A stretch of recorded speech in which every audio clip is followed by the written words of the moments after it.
Hi, I'm Ross Benjamin of RBWins.com. It's time for another edition of my NFL regular season win total series. It's part 9 of a 32-part series, and today we're going to be covering the Indianapolis Colts. And right now, as we speak, consensus of sports books in Las Vegas and on the offshore front, we're looking at an over and under win total for Indianapolis at 8.5. to go over 8.5 regular season wins at moneyline odds of -130, to go under 8.5 at moneyline odds of +110. This is an Indianapolis team that went 7-9 a season ago. A very disappointing year that started out by Andrew Luck retiring just prior to the season beginning. Shocked a lot of people. Left them with Jacoby Brissett as their opening day starting quarterback. He was later replaced by Bobby Hoyer.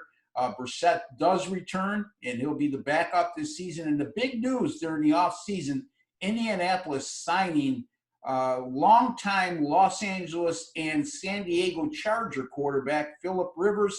And Rivers will be playing arguably in front of the best offensive line he's ever had as a pro. I mean, some will argue some of the San Diego teams he played on at pretty good offensive line, but this Indianapolis offensive line is a special group.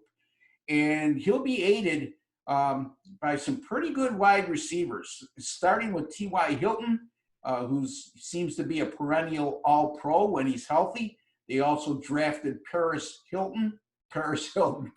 Campbell, number 1 in last year's draft out of Ohio State, and he's an excellent wide receiver that could stretch the field. And then this year, in the 2020 draft, they drafted Michael Pittman out of Texas in the second round, also a receiver that can stretch the field. So he'll have some pretty good wide receivers at his disposal, as well as a pretty good tight end in Jack Doyle, who's coming off a subpar season by his standards with only 43 catches.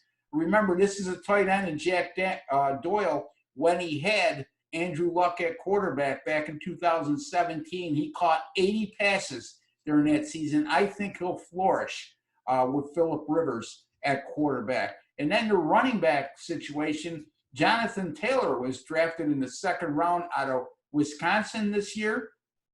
And Taylor put up some historic and epic numbers at Wisconsin during his 3-year career there in Madison. However, the one knock on Taylor he must clean up, he fumbled 24 times during his 3-year career in Wisconsin. The starting running back figures to be Marlon Mack, who's coming off close to an 1,100-yard season, and that was a season in which he missed 2 games and only started in 12 contests. So, again, he's going to be a force to be reckoned with as long as he stays healthy, and a nice complementary back behind him in Jonathan Taylor.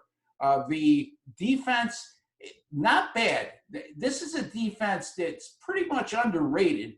And also they brought in defensive tackle DeForest Buckner in a trade from San Francisco in which they gave up a number 1 choice.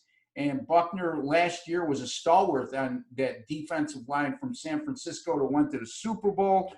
And Frank Reich, a very underrated head coach in my estimation. Their schedule, they face the NFC North, which this season isn't as imposing as it might have been in prior seasons. As a matter of fact, Minnesota and Green Bay has been the stalwarts at the top of the division over the last few seasons in the NFC North. They'll get both of those teams at home.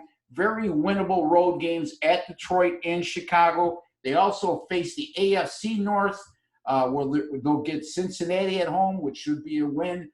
They'll get Baltimore at home. Look, it's going to be tough to beat Baltimore anywhere, but if you're going to try to beat them and have a good chance of doing so, you're better off playing them at home than on the road. They also play at Pittsburgh and at Cleveland. They could get a split out of that. They're odd games. You're looking at the Jets at home, very winnable game, and at Las Vegas, another very winnable game.